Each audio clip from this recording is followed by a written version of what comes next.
இத்தனை அதிர்விலும் வர்த்தினி அவர்களை சுற்றியிருந்த பொருட்களை கணக்கெடுக்க தவறவில்லை. 2-3 பாட்டில்கள் காலியாக இருந்தன. அருகில் இருந்த கோக் பாட்டில், சிப்ஸ், வறுத்த முந்திரி, சில்லி சிக்கன் என சில பல சைடிஷ்களோடு பாதி பாதி நிரம்பிய 2 கண்ணாடி கோப்பைகளும் இருந்தன. கார்த்திக் வேகமாய் முன்னால் வந்து ஏதோ சொல்ல வந்தான். தன் கையை உயர்த்தி அவன் பேச்சை தடை செய்த வர்த்தினி, அருகில் இருந்த கணினியில் இணைந்து வைக்கப்பட்டு இருந்த தன் பென்டிரைவை எடுத்துக்கொண்டு தடவென அந்த இடத்தை விட்டு வெளியேறத் தொடங்க, நந்துவும் சந்தோஷும் அவள் பின்னாலேயே ஏறக்குறைய ஓடினர். வர்த்தினி, வர்த்தினி என அவர்கள் அழைத்து கொண்டே வர, வர்த்தினி வேகமாய் ஓடி ஹரியை அடைந்தவள், காரை எடுங்க, உடனே வீட்டுக்கு போகலாம் என அவசரப்படுத்த, அவள் பின்னால் ஓடி வந்து கொண்டிருந்த நண்பர்களை கண்டவன், ஏ வர்த்தினி, உன் ஃப்ரெண்ட்ஸ் கூப்பிடுறாங்க பாரு என அவளிடம் சொல்ல, இப்போ நீங்க காரை எடுக்கிறீங்களா இல்ல நான் பஸ் பிடிச்சு வீட்டுக்கு வரவா என அவனிடம் எரிந்து விழ, ஏதோ நடந்திருக்கு என அவன் மூளை அவனுக்கு அறிவுறுத்த, ஹரி வேறு ஏதும் பேசாமல் வண்டியை கிளப்பினான். வருகின்ற வழியெல்லாம் அவள் செல்போன் அடித்து கொண்டே வர, வர்த்தினி போனை கட் செய்து கொண்டே வந்தாள். வீட்டுக்கு வந்தவுடன் அவள் தன் அறைக்குள் சென்று அடைந்து கொள்ள, ஹரி அவளிடம் எதுவும் கேட்காமல் தன் வேலையை பார்க்க தொடங்கினான். இன்று அவள் தியோகாவை டீலில் விட, ஹரி வீட்டில் இருந்த எல்லா செல்ல பிராணிகளுக்கும் உணவினை வைத்துவிட்டு வர்த்தினியின் அறக்கதவை தட்டினான். அது திறக்காமல் போகவும், சாப்பிடவா வர்த்தினி, நீ வரலனா நானும் சாப்பிட மாட்டேன் என்று உறுதியான குரலில் அறிவிக்க, வர்த்தினி கோவமாய் தன் அறக்கதவை திறந்தாள். தட்டில் வேகமாய் உணவினை எடுத்துக்கொண்டவள் அதை விட வேகமாய் அதை உண்டு முடித்துவிட்டு தன் அறைக்குள் மீண்டும் அடைந்து கொள்ள, ஹரி, அப்பா என்ன கோபம் வருது இவளுக்கு, வர்த்தினின்னு பேர் வைக்கிறதுக்கு பதிலா சிம்மவாகினின்னு பேர் வச்சிருக்கலாம் என வாய்விட்டு புலம்பிக் கொண்டே தன் உணவை முடித்து கொண்டு தன் அறையில் சென்று படுத்து கொண்டான். ஏனோ ஹரிக்கு உறக்கமே வரவில்லை. அவனும் கொஞ்சம் நேரம் டிவி பார்த்து கொஞ்ச நேரம் கணினியை நோண்டி என நள்ளிரவு வரை கழித்து விட்டான். ஆனால் உறக்கம்தான் வருவதாய் இல்லை. இதுக்கு மேலே உட்கார்ந்துகிட்டே இருந்தா நாளைக்கு ஆபீஸ்ல வேலை செய்ய முடியாது சாமி என அவன் படுக்கையில் விழுந்த நேரம் அவன் அறக்கதவு தட்டப்பட்டது. கதவு திறந்துதான் இருக்கு என ஹரி குரல் கொடுக்க, வர்த்தினி உள்ளே நுழைந்தாள். எதுவும் பேசாமல் அவன் அருகே சென்று படுக்க, ஹரி, எதற்கடா வம்பு என சற்றே தள்ளி படுத்தான். அவள் அவனை நோக்கி ஒரு முறைப்பை செலுத்திவிட்டு, நீங்க என் புருஷன் தானே என கேள்வி எழுப்ப, இப்ப எதுக்கு இந்த சந்தேகம் இவளுக்கு என அவன் அப்பாவியாய் அவளை பார்த்து வைக்க, நேத்து உங்க மனசு சரியில்லைன்னு என்னை கட்டிப்பிடிச்சு தூங்க தெரிஞ்சதில்ல, இன்னைக்கு எனக்கு விட்டா இந்த உலகத்தையே அழிக்கிற அளவுக்கு ஆத்திரம் இருக்கு. இந்த உலகத்துல எல்லாமே பொய் என்ற வருத்தம் இருக்கு. இன்னும் கொஞ்ச நேரம் யோசிச்சா கூட பைத்தியம் பிடிக்குமோன்னு பயமா இருக்கு சொல்லிவிட்டு குலுங்கி அழ, ஹரி அவளை வேகமாய் தன்னை நோக்கி இழுத்து இறுக அணைத்து கொண்டான். அவள் நெற்றியில் மென்மையாய் இதழ் பதித்தவன், வரு, முட்டாள்தனமா உளராத, உன் கூட உனக்கு துணையா எப்பவும் நான் இருப்பேன், உன் கூடவே தாண்டி இருப்பேன், லூசுத்தனமா பேசாம அமைதியா தூங்கு என அவளை தன் நெஞ்சில் சாய்த்து கொண்டு ஆறுதல் படுத்த, வெகு நேரம் தன் கண்ணீரால் அவன் பனியனை நனைத்துவிட்டு அழுது அழுது பின் களைத்து போய் அவன் மார்பிலேயே துயில தொடங்கினாள் வர்த்தினி. அவள் உறங்கியவுடன் அவளை தலையணையில் படுக்க வைக்க அவன் முற்பட, வர்த்தினி அவனை விட்டு விலகாமல் அவனுடனே மேலும் ஒன்ற, ஹரிக்கு ஏனோ அந்த நிலையில் வர்த்தினியை காண அடம்பிடிக்கும் சிறுமியாய் தோன்ற அவளை இறுக அணைத்து கொண்டே மறுநாள் விடியல் வீட்டில் ஒரு போர்க்களத்தை உருவாக்க போவதை பற்றி கொஞ்சமும் அறியாமல் அவனும் உறங்கத் தொடங்கினான். ஹரி வர்த்தினியை அழைத்துச் செல்ல சிறப்பு வகுப்பிற்கு வந்து இருந்தான். அவன் உள்ளே வந்ததும் வர்த்தினி தன் கைப்பையை எடுத்துக்கொண்டு கிளம்ப ஆயத்தமானாள். ஹரி அந்த அறையில் அமர்ந்திருந்த மற்ற ஐவரையும் பார்த்தான். யார் முகத்திலும் ஜீவன் இல்லை. நாதன் முகத்தில் அதிகப்படியாக கோபம் கூட இருந்தது. வர்த்தினி கடந்த ஒரு வாரம் வழக்கமாய் யாரிடமும் சொல்லிக் கொள்ளாமல் யாரையும் நிமிர்ந்தும் பார்க்காமல் போகலாமா என ஹரியிடம் கேட்டுக்கொண்டே வெளியேறிவிட்டாள். இவள் வெளியே போவதையே மற்ற ஐவரும் மௌனமாய் வேடிக்கை பார்ப்பதை ஹரியால் உணர்ந்து கொள்ள முடிந்தது. வர்த்தினி அமர்ந்து கொள்ள வண்டியை கிளப்ப ஹரியின் மனதில் ஏன் ஒரு வாரமா இவ யார்கிட்டையும் பேச மாட்டேங்கிறா? அப்படி அவங்களுக்குள்ள என்ன பிரச்சனை? ஒரு வாரமா பாக்குறேன், இவளும் ரெஸ்ட்ரெஸ்லாம் தான் இருக்கா. இன்னைக்கு இத பத்தி பேசியே தீரணும். மனதிற்குள் முடிவெடுத்தவன், வரு பீச்சுக்கு போயிட்டு வீட்டுக்கு போகலாமா என கேட்க வர்த்தினி சொரத்தே இல்லாமல் சரி என்றாள். பௌர்ணமி நில ஒளியில் கடற்கரை அழகோவியமாய் ஜொலித்து கொண்டிருந்தது. இருவரும் ஒரு படகின் அருகில் அமர்ந்தனர். வர்த்தினி சுற்றுப்புற அழகை ரசிக்காமல் இலக்கில்லாமல் எங்கோ வெறித்து கொண்டு இருந்தாள். இப்படிதான் ஒரு வாரமா அவள் கவனம் எதிலும் பதியவில்லை. அவளை ஊன்றி கவனித்தவன் வரு என்று மென்குரலில் அழைக்க வர்த்தினி வெறுமனே கொட்டினாள். உனக்கும் உன் ஃப்ரெண்ட்ஸுக்கும் பிரச்சனை வரும். நீ ஒரு ஹஸ்பண்டா என்ன நினைக்காம ஒரு ஃப்ரெண்டா நினைச்சு என்கிட்ட ஷேர் பண்ணிக்கோ. அவங்க யார் முகமும் பார்க்க சகிக்கல. நீயும் ஒரு வாரமா நார்மலா இல்ல. என்கிட்ட சொல்ல முடியும்னா சொல்லு. ஹரி சொல்லிவிட்டு சற்று நேரம் அமைதி காக்க வர்த்தினி வீட்டுக்கு போகலாம் என வேகமாய் எழுந்து கொள்ள, நான் உனக்கு அட்லீஸ்ட் ஒரு ஃப்ரெண்டா கூட தெரியலையா வர்த்தினி என்று ஹரி தன் வலி நிறைந்த குரலில் கேட்க வர்த்தினி வேகமாய் கீழே அமர்ந்தாள். ஐயோ, எல்லாரும் ஏன் என்ன கொல்றீங்க என சொல்லிவிட்டு குலுங்கியால ஹரி அவளை இமைக்காமல் பார்த்து கொண்டு இருந்தான். அவன் பார்வையிலும் தெரிந்த உறுதியிலும் வர்த்தினி சற்று நேரத்தில் தன்னை சமப்படுத்தி கொண்டு, இப்ப என்ன உங்களுக்கு தெரியணும்? எங்களுக்குள்ள என்ன பிரச்சனைன்னு சொல்றேன், உங்க காது குளிர கேளுங்க என அவ்வளவுதானே கோப குரலில் கத்தியவள் ஒரு வாரம் முன்பு தன் நண்பர்கள் பானம் அருந்துவதை பார்க்க நேர்ந்ததும் அதற்கு அடுத்த நாள் சிறப்பு வகுப்பில் அவர்களுக்குள் ஏற்பட்ட வாக்குவாதத்தையும் விளம்ப தொடங்கினாள். குரலை கட்டுப்படுத்தியும் அவள் குரல் கரகரத்து போனது. போன நொடி நடந்ததை போல அந்த சம்பவம் அவள் மனதில் உலா வர தொடங்கியது. வர்த்தினி தன் நண்பர்கள் அருந்துவதை கண்டுவிட்டு வந்த மறுநாள் வழக்கம் போல அலுவலகம் கிளம்பி சென்றாள். ஆனால் அங்கே அவளுக்கு ஒரு வேலையும் ஓடவில்லை. அலுவலகம் முடிந்து சிறப்பு வகுப்பிற்கு கிளம்பி சென்றவள் அங்கே யாருடனும் முகம் கொடுத்து பேசவில்லை. யாரேனும் பேச முற்பட்டாலும் இவளாக தவிர்த்து கொண்டு இருந்தாள்.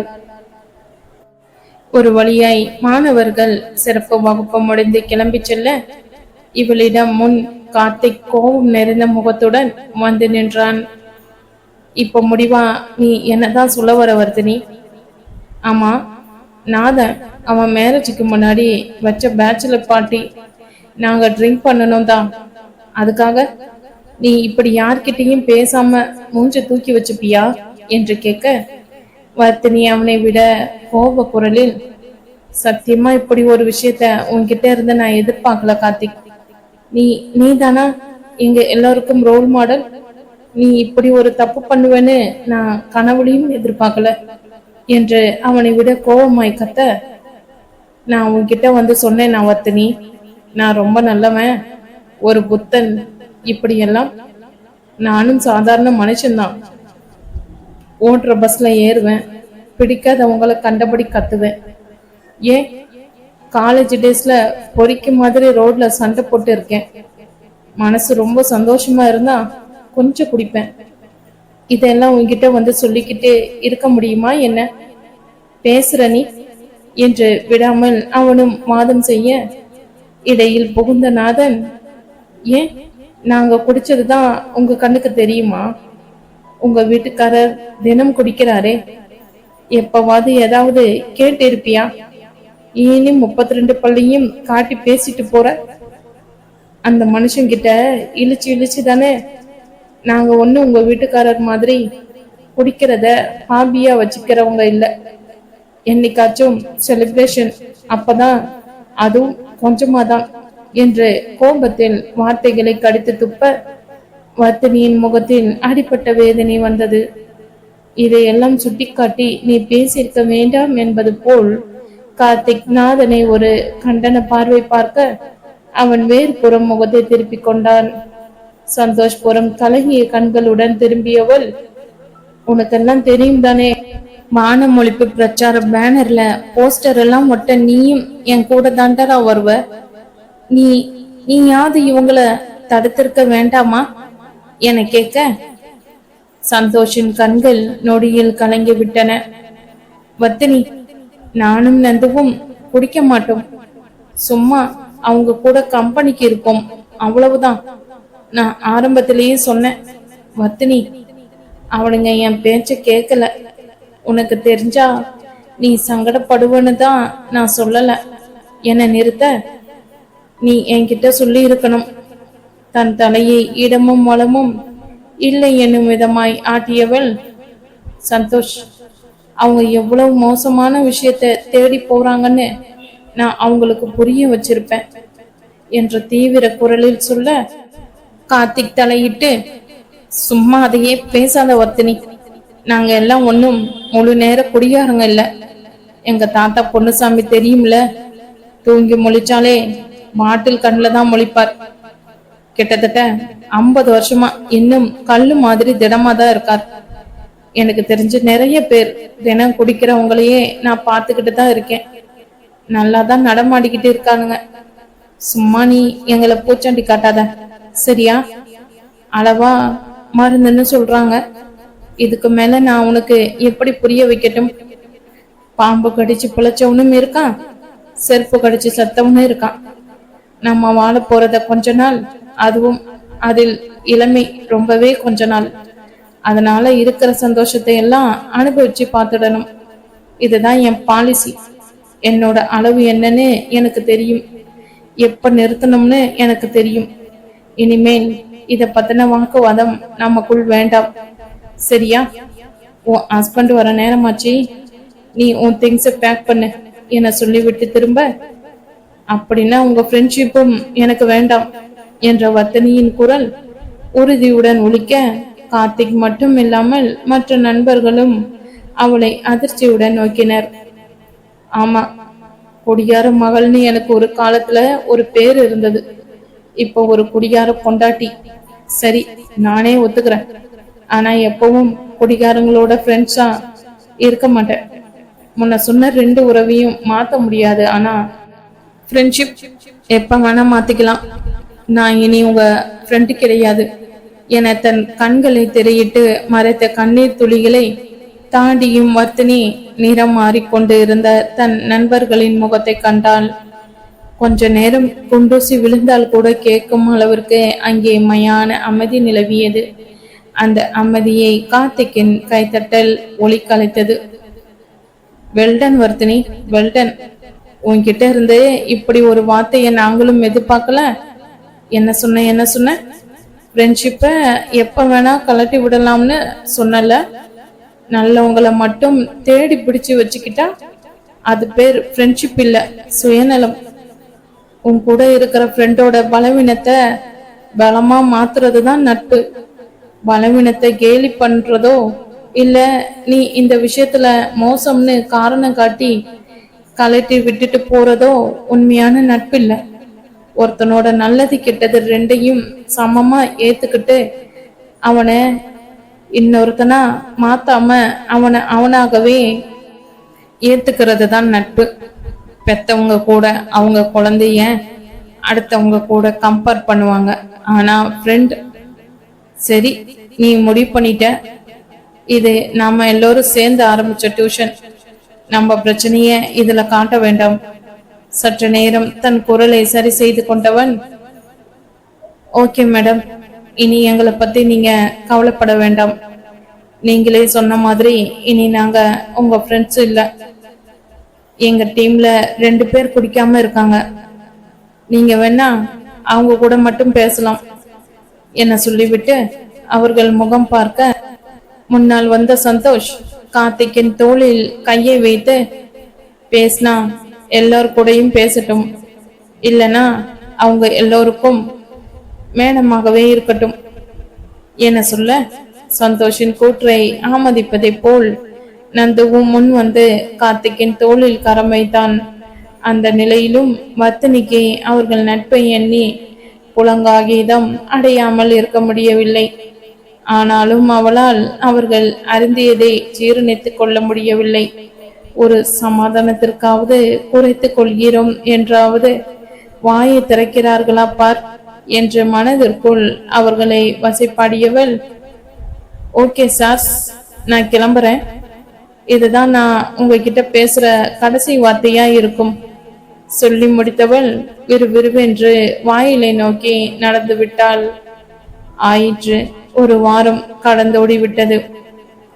ஆறுவரும் ஒருவரை மற்றவர் கவனிக்காத போது கண்களில் நீர் நிரப்பிக்கொண்டு, பேசுறாளா பார் என்றும், ஏதோ கோபத்துல அன்னைக்கு அப்படி பேசிட்டேன், இனி குடிக்க மாட்டோம் வர்த்தினி அப்படின்னு சொல்றானுங்களா பார், என் ஃப்ரெண்ட்ஷிப்பை விட அது அவ்வளோ முக்கியமா போச்சு. இருக்கட்டும், எவ்வளவு நாள் பாக்குறேன் என்ற வர்த்தினியும் மனதிற்குள் பொறுமிக் கொண்டாள். காருண்ய பிரச்சனையின் தீவிரம் புரிந்ததால் அவர்களே சமாதானம் ஆகட்டும் என இவர்கள் பிரச்சனையில் தலையிடாமல் வர்த்தினியிடம் பொதுப்படையாக மட்டும் பேசி வந்தாள்.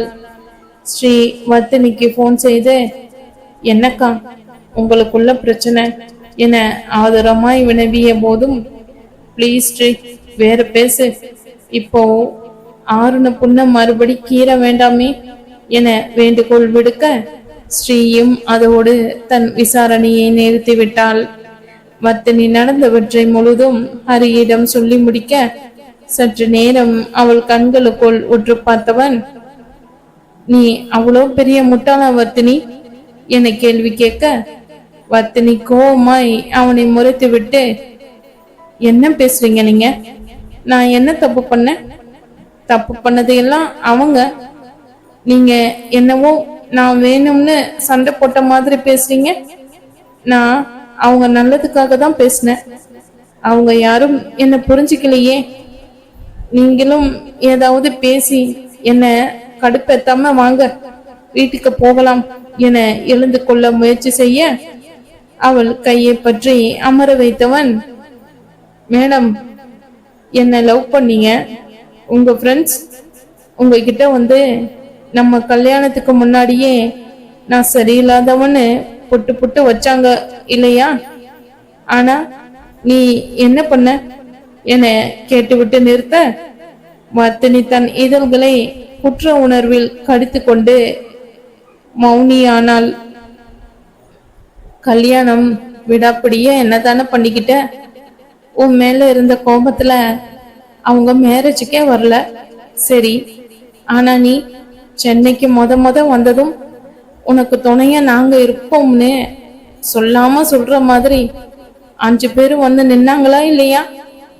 நீ எங்க பேச்ச கேட்கல, இனி உனக்கும் எங்களுக்கும் எந்த சம்பந்தமும் இல்ல அப்படின்னு சொல்லிட்டு ஒதுங்கி போனாங்களா? அவங்களுன்னு ஒரு பர்சனல் ஸ்பேஸ் இருக்கு வர்த்தினி. எவ்வளவு முக்கிய சொந்தமா இருந்தாலும் அந்த பர்சனல் ஸ்பேஸ்க்குள்ள நாம என்ட்ரி ஆகக்கூடாது. இப்ப நான் என்னோட அடுத்த கேள்வியை கேட்கிறேன். உன்னால ஒரு நாள் புக் படிக்காம இருக்க முடியுமா என வினவ, இது என்ன பைத்தியக்காரத்தனமான கேள்வி என அவனை பார்த்துவிட்டு, முடியாது ஏன் என நிறுத்த, புக் படிக்கிறது நல்ல விஷயம்தான். ஆனா நீ சில நாள் நைட்டு 1 மணி 2 மணி வரை கண்ணு முழிச்சு புக் படிப்ப. சரி, அப்படி என்ன முக்கியமான புக்குன்னு நானும் ஒரு நாள் புரட்டி பார்த்தேன். ஏதோ கதை புக். படிக்கிறதும் ஒரு விதமான போதைதான் வர்த்தினி. சொல்ல போனா அதை விட மோசம். தொடங்கிட்டா நிறுத்த முடியாது. ஆனா அத தப்புன்னு உன்கிட்ட சொன்னா நீ ஒத்துப்பியா? கண்டிப்பா மாட்ட. நாளைக்கு புக்கு படிச்சு படிச்சு கண்ணுக்கு கண்ணாடி போட வேண்டி வந்தா கூட நீ அதையெல்லாம் நிறுத்த மாட்ட. ஏன்னா அது உனக்கு பிடிச்சிருக்கு. அதை நீ செய்யற. அது உன் பர்சனல் ஸ்பேஸ். அதுல நான் கூட தலையிட முடியாது. இப்ப எல்லாம் அதிக நேரம் நைட்ல கண் முழிச்சா ஏதேதோ வியாதி எல்லாம் வருதுன்னு டாக்டர்ஸ் சொல்லிக்கிட்டு இருக்காங்க. அதுக்காக எல்லாம் நீ படிக்கிறத நிறுத்த போறியா? அதுக்காக அது உடம்புக்கு நல்லதுன்னு நான் சொல்ல வரல. எனக்கும் தெரியும் அதனால என்னென்ன பிரச்சனை வரும்னு. நீ உன் ஃப்ரெண்ட்ஸ் பண்றது தப்புன்னு தோணுச்சுன்னா புரிய வைக்க முயற்சி பண்ணு. கடைசி வரைக்கும் அவங்க கேட்கலையா, அப்பவும் அவங்களுக்குன்னு துணையா இரு. நாளைக்கே அவங்களுக்கு அதனால ஏதாவது பிரச்சனை வந்தா, அப்படியே நான் சொன்னேன் என் பேச்ச கேட்டு இருந்தா இந்த நிலைமை வந்திருக்குமா அப்படி இப்படின்னு புலம்பாம கண்டிப்பா குணமாகும் அப்படிங்கிற நம்பிக்கைய கொடுத்து அவங்களுக்கு உதவி செய்ய முதல் ஆளா நீ தான் நிக்கணும். அதான் நட்பு.